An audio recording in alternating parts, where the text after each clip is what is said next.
Chapter 6. Don't Walk Home Alone.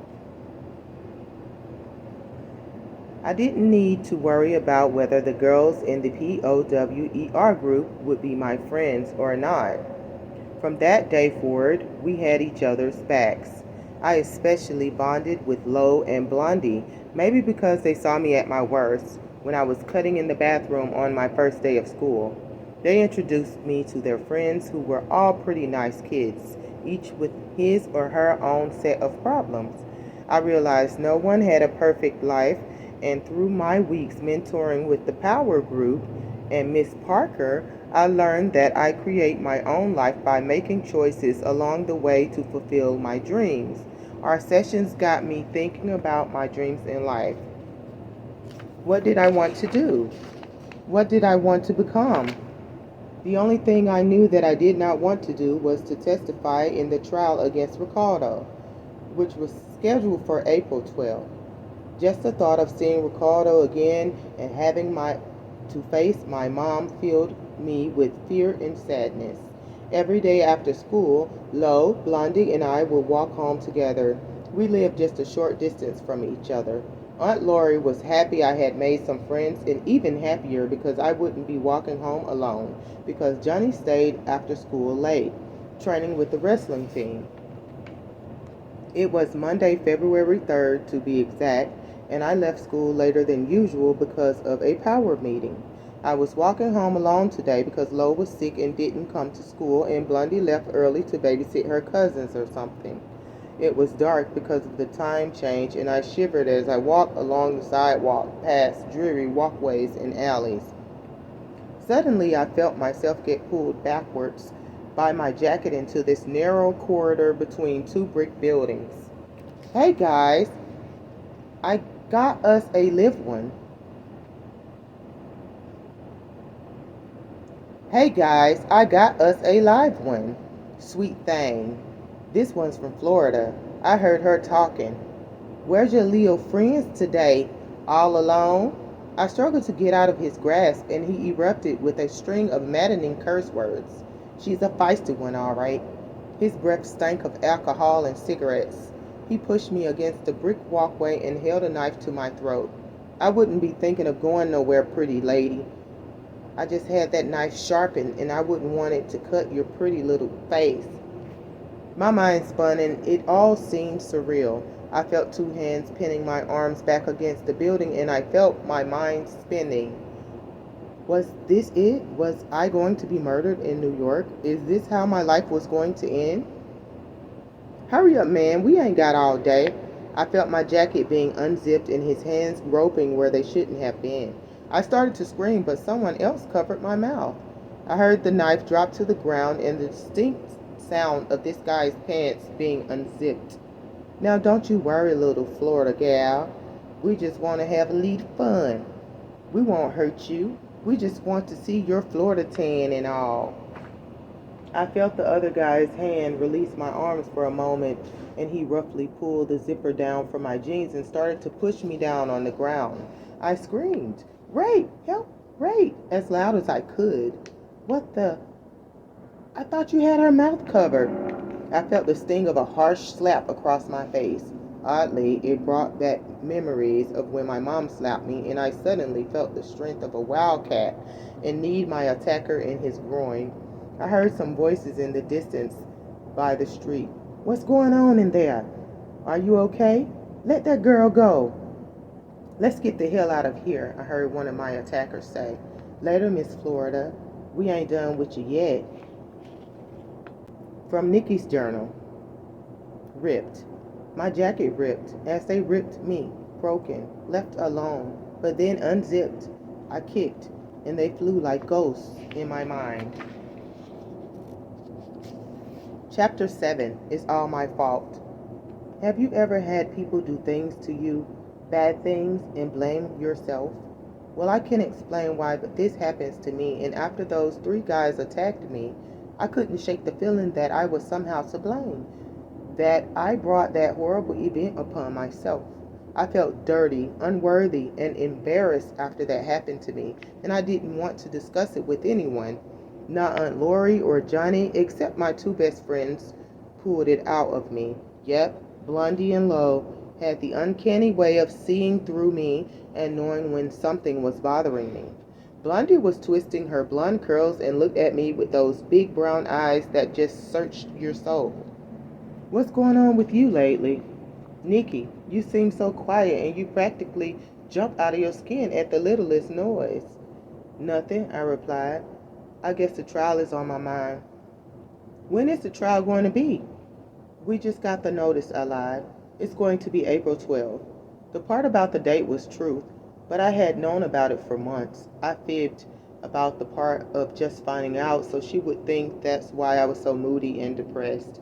But with Blondie and Lo, well, you just gotta be real. There's no fooling them. Well, girl, you gotta shake out of this. You're bringing Lo and Blondie down, Lo added. Depressed is not part of our style. Am I right or am I right? Are you sure that's all that's bothering you? Lo asked in a kind, caring way that melted my defenses. Well, I began. Blondie shrieked out. I knew it. I just knew something was wrong. What is it, Nikki? What happened? Lo said, you know you can't hold out on us. We're your homegirls and we don't keep no secrets from each other, right? Blondie piped in, that's right, and whatever we say to each other stays with us. No gossiping to others outside this circle, right? I had to take a chance and trust them. Not talking to anyone about the attack was really bothering me. It was on my mind all the time and I went over all the details again and again. Remember last week after the power meeting and you, Lo, were sick and Blondie had to babysit? Yeah, I remember. That cousin of mine, he be such a pain sometimes. Always want to drink, something to eat, Blondie said. Well, I had to walk home alone that day and some guy grabbed me and almost raped me. I blurted out before I lost my courage. What? Lo practically screamed. Who did it? I'll get my cousins and we'll take them out. Who done it? No, I don't want anyone to know, not even Johnny. I told you that. What happened? Blondie asked in a quiet, caring voice. Well, they grabbed me and pulled me into that dark space between the two brick buildings, past the drugstore on Ivy Street. Yep, I know the place, Lo said. Always give me the creeps. Drunks and thugs always be hanging there. They covered my mouth and I couldn't scream and they were putting their hands up my jacket and one guy pushed me on the ground and unzipped my pants. I was terrified. I figured I was going to be murdered and that's how my whole miserable short life was going to end. But then the loser must have moved his hand from my mouth to unzip his pants or something, and I started screaming bloody murder. Good for you. That saved you, right? Blondie asked, her voice breathless, as if she were experiencing the whole thing herself. Yeah. Some people on the street heard me yelled something like, what you guys doing in there? And I guess they got scared and ran off. Well, it's over. Lo comforted me, and you won't have to see those creeps again. Let's make a pact. If any one of us isn't at school, we don't walk home alone, or even just in twos. I'll call my cousin to pick any one of us up if we need a ride. Do you feel a little better now that You've told us? Blondie asked. Yes, I do. I really do, I said thankfully, but I'm still afraid of them because they said they weren't done with me yet. They kept saying something about seeing my Florida tan. Lo said, Florida tan? Let me at 'em. I kick 'em where the sun don't shine. The three of us peeled out ribbons of laughter. Life is good when you have friends who have your back. From Nikki's journal, Friendship. What is a friend? Someone who will be with you to the end. You know that they care because they'll always be there. Like Blondie and Lo, they'll help you when you're upset. Friendships can last a lifetime, maybe even less, just as long as the good times are good and the bad times turn to the best. Chapter 8, Revenge. Johnny got arrested and it's all my fault. Well, I think Blondie and Lo have to share some of the blame too, since they couldn't keep their big mouths shut.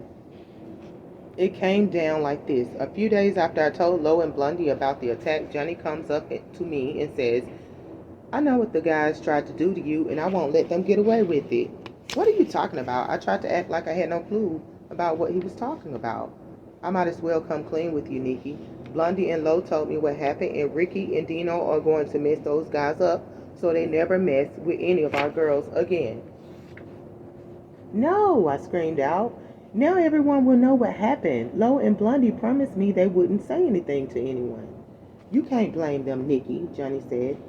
I heard stuff on the street about it and noticed you were acting all spooky in the press, so I asked them if it was true and they spilled it out.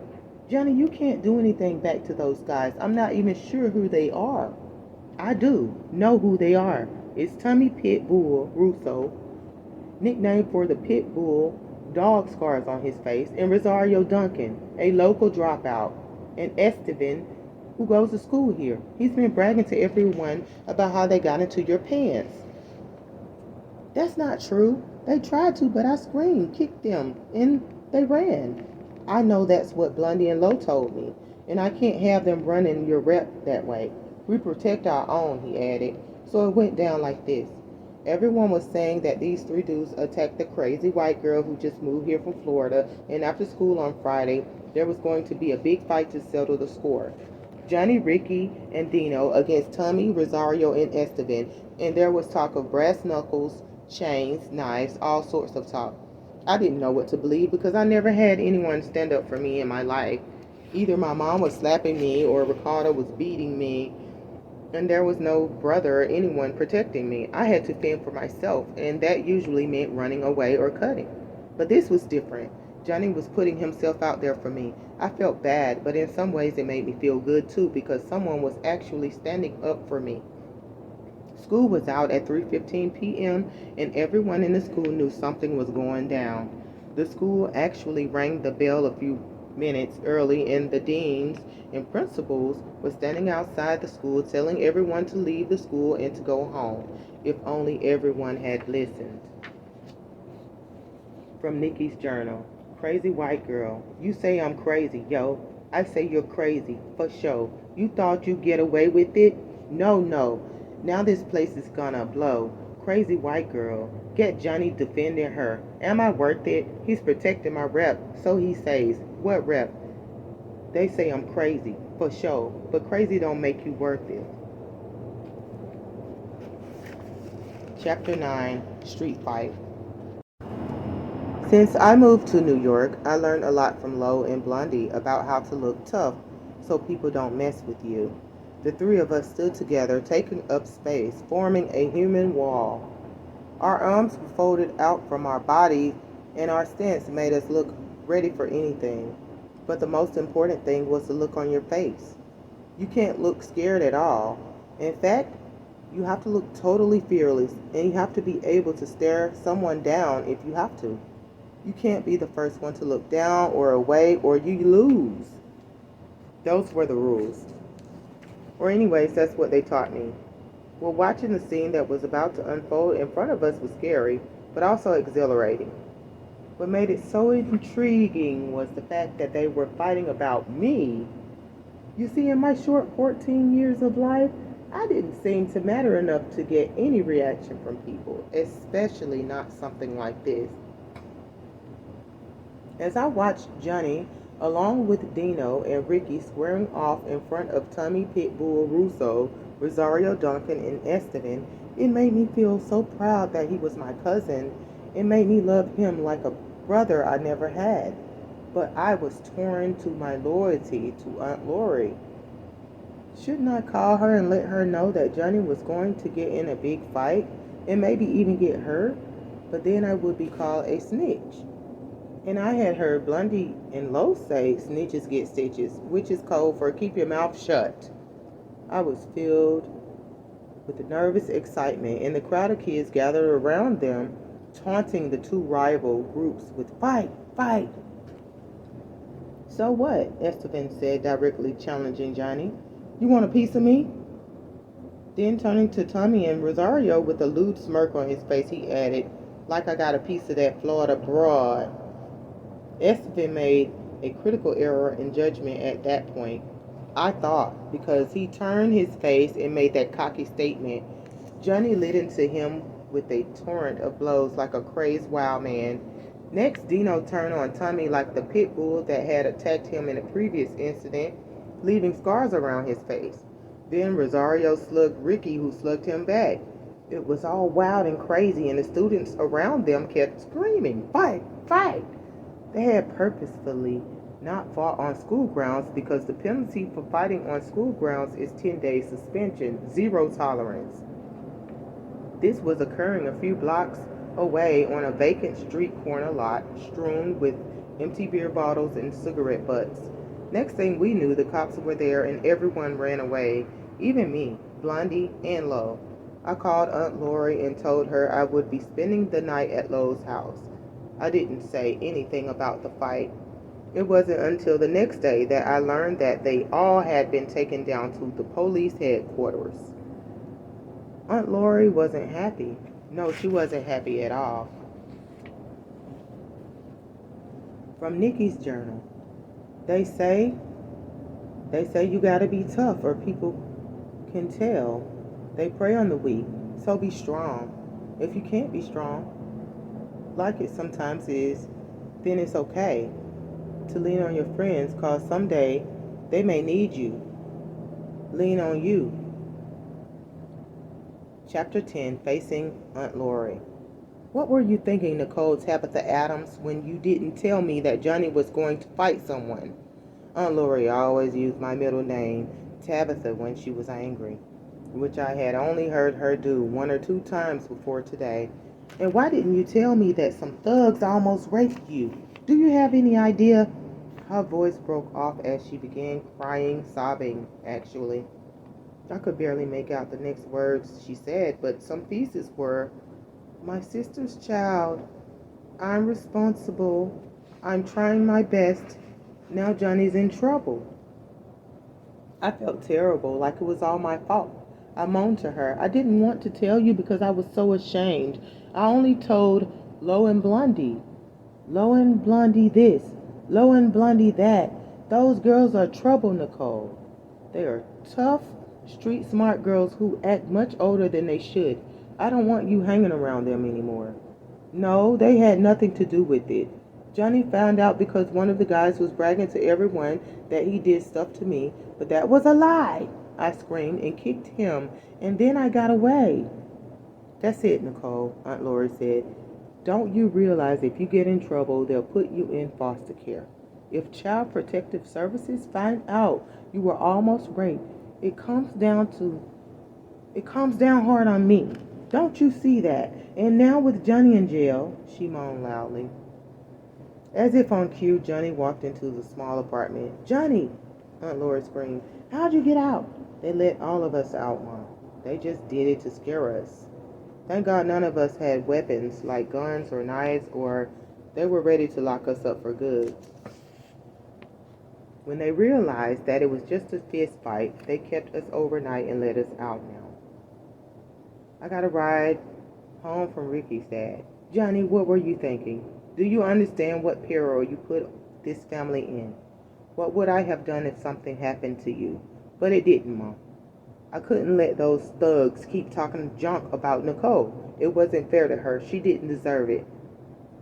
Looking at Johnny and hearing those words warmed my heart in a way I had never experienced. It must have touched Aunt Lori too, because she said, "Come here, son," and hugged him like he was a hero. She then motioned to me to join them, and we all hugged in a big group hug. "We're family," she said. "We care about each other and love each other, and I don't want nothing to ever tear our family apart. Do you hear?" "Yes, Mom," Johnny said, with feeling echoing my own. "Yes, Aunt Lori. I'm so sorry." "It wasn't your fault, Nicole. I want you to know that," she said. "Those thugs are garbage. Remember not to take other people's problem on as your own." Something felt good inside when she said that. "Now go, you two, while I make supper. All this anxiety has worked up my appetite." From Nikki's journal, The Power of the Pen. Words hurt, words heal. What did Mr. Martin always say? Power comes with words. My soul craves words that heal, to bathe the ones stuck to my heart that hurt. Chapter 11, Past Meets Present. Every once in a while, my old friends and teacher, Mr. Martin from Monty Middle School, come to my mind, and they always brought me a smile. First was Mr. Martin, who had so much positive energy He just lifted your spirit no matter how badly you felt. I remember how I entered his classroom unable to bond with any other students. I wore light face makeup, thick black eyeliner, and black lipstick. I had my shoulder length, medium brown hair dyed black and pulled up in a ponytail. I carried with me a doll's head without the body. I put dark lipstick on the doll's face and safety pins through the hard plastic. I was one of 12 students in Mr. Martin's dropout prevention class. And I pretty much stayed by myself. There were 7 boys: Marvin, Marcus, Roberto, Louis, Boz, Ron, Jesus, and Mike. And 5 girls: me, Quenisha, Daniel, Brittany, and Bajanya. Together we were the most whacked out group any teacher would want to teach, but Mr. Martin gave it his all. In the few months that he was my teacher, up until winter break when I landed in a coma, I had completely changed. Gone was the external makeup hiding my true self. Mr. Martin had introduced me to the power of the pen, as he called it, and I discovered the freeing power of writing. In fact, it was what I wrote in my journal that helped police arrest Ricardo after my attack. You see, when Mr. Martin looked through my journal after I was in the hospital, he read page after page about my mom, how my mom would slap me around, call me names, and how Ricardo always put me down and hit me too. I became so accustomed to writing to release my pent-up feelings that I had continued all this time since being in New York. But it was just recently, since my first day at Thomas Edison Junior High School, that I began writing poetry. I don't even know how it began or where it came from. It seemed to have a life of its own and came from the deepest parts of my soul. But my journal was now filled with poem after poem after poem. They say you're lucky if you've had one really good teacher in your life. Well, I was doubly blessed. Although my language arts teacher, Miss Gonzalez, was physically as different from Mr. Martin as night to day. She was Cuban to his nationality of African American. She was over 50 while he was in his late 30s. She reminded me of him because she radiated energy and love for language arts. Today, she saw me writing in my journal after I had finished the day's assignment, and she said in a kind voice, "May I?" She extended her hand as if she wanted to see my journal of poetry. "Oh, it's nothing," I muttered as I tried to put it away. "Senorita, por favor?" she asked in her native tongue. I released the journal to her and watched her closely as she flipped through the pages at her desk. After several moments, she walked back to my desk, returning the journal, saying, "There's much pain, Nicole, and much joy. You have a talent, a gift. Have you ever published your writing?" "Oh, it's not much." "No, don't put yourself down. It's very good.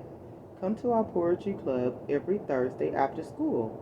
We meet for a half hour and we share poems, and some students even compete in poetry slams. So, you'll come tomorrow?" Miss Gonzalez had this way of looking at you and getting you to agree to whatever she said. "Por favor?" Yes, I'll be there." "Can I bring my friends, Lo and Blondie, too?" "Of course, the more the merrier." Chapter 12. Poetry Club. Poetry Club was held in Miss Gonzalez's classroom, room 303 after school. There was a certain atmosphere in her room that made people feel comfortable because students looked like they were in their second home. Miss Gonzalez sold snacks like soda, chips, and cookies to build up the club's fund for a field trip and stuff like that. So students were hanging around, munching on food, holding folders and notebooks. It looked like the folders and notebooks were filled with poems, and some students were exchanging notebooks to read each other's poems. I had brought my journal, but hid it in my backpack, and had absolutely no intention whatsoever to show anyone my poems or read any of my poems aloud. At the front of the room was a karaoke machine and a podium where Miss Gonzalez was standing right now. Her room was a kaleidoscope of colors. Bright student projects were displayed all around, each displaying creativity and personal expression. Miss Gonzalez herself was dressed in a bright, colorful paisley print two-piece skirt set, which flowed with her as she gestured to the students. Por favor, students, she began. We are ready to begin. Please settle down. Do we have any students here for the first time? Was it my imagination or did everyone look at me? Blondie and Lo sitting in the back of the room. I half-heartedly put up my hand and elbowed Blondie, who also raised hers. Lo followed our example. Welcome, ladies, Miss Gonzalez said with much enthusiasm. The students smiled genuinely. I was thankful because they didn't seem to have an attitude that we were there. I actually found myself grinning back. Miss Gonzalez continued, who wants to go first? A dozen or more hands flew up in the air, which only seemed to delight Miss Gonzalez even more. Okay, Kiki, how about you starting off today? An African-American girl sauntered to the podium like she was a queen and we were her subjects. All right, y'all. Y'all want to hear from the best. The only one and only Kiki, she asked, with an air of confidence, and other students all laughed and went along with her. Okay, that's what I thought. She flipped the ends of her long, straight, dark hair, which must have been a wig or extensions. She didn't have any papers and spoke directly into the microphone. This one is called Can I Keep It Real? Can I keep it real? This is just how I feel. Living in a world where many people get killed acting real stupid. Black on black, white on white, Hispanic on Hispanic. It's just foolish. I just want to know. Can I keep it real? This is just how I feel. Living in this unpredictable world with hell raisers at your door. Can I get a witness? Just want to end this. I just need a witness. This here is very serious. Why do we live in a world where people take life for a joke? Then when they get on their death row, they're asking God for forgiveness, hoping for another chance to see the light again. Can I keep it real? I really don't understand why, when sometimes we're given a second chance, we mess up. That just puzzles me. Why do we act this way? Why can't we cherish light and day? 'Cause tomorrow's not promised. Because your life can end in a quick second by the snap of your fingers or the clap of your hands. So y'all need to act like y'all care for it. So last and certainly least, can we all just keep it real? A round of applause followed her dramatic reading, and she followed up with a reading of two more poems, all with equal drama and presentation. I was totally enjoying myself as, one by one, each of the club members went to the open mic to read their poems. Some were sad, some were funny, some were more like rap, some sounded like lyrics to a song, but all were music to my soul. Do we have any more poets today? Miss Gonzalez asked. Blondie said, Go on, Nikki. Your poems are really good. I hissed under my breath. Shh, don't you dare say a word aloud. Nicole, would you like to share some of your poems with us today?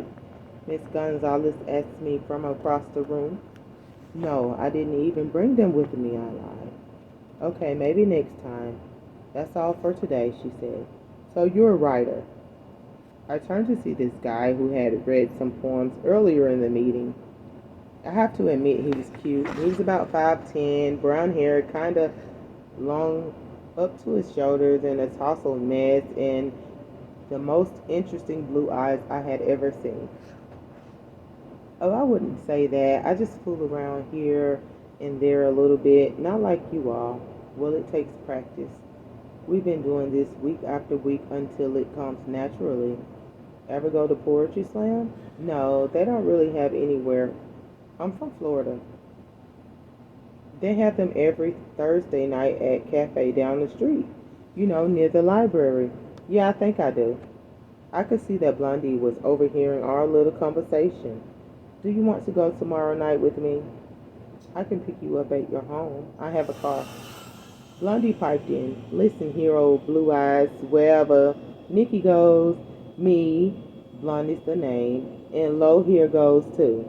So yes, we'll be there tomorrow night, but we got our own wheels if you know what I mean. Any chance you got any brown skinned brothers as fine looking as you who are going too? That Blondie, they definitely broke the mold when they made her. From Nikki's journal, you asked me. You asked me a simple question, and my world stopped.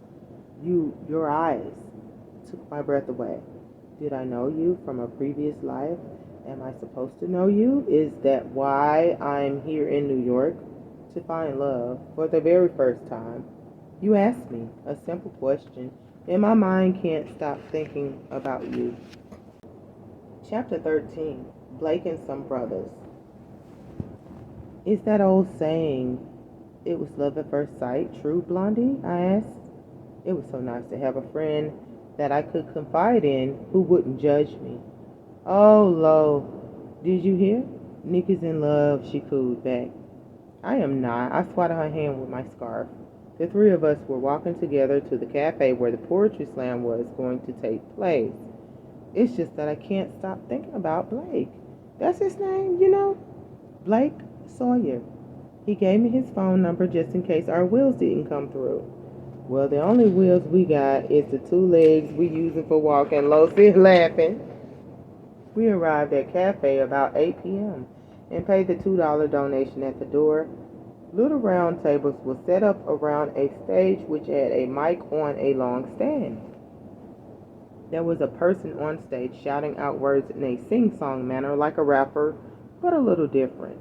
I could see Blake scanning the doorway, so when he saw us, he motioned to two tables set up front near the stage.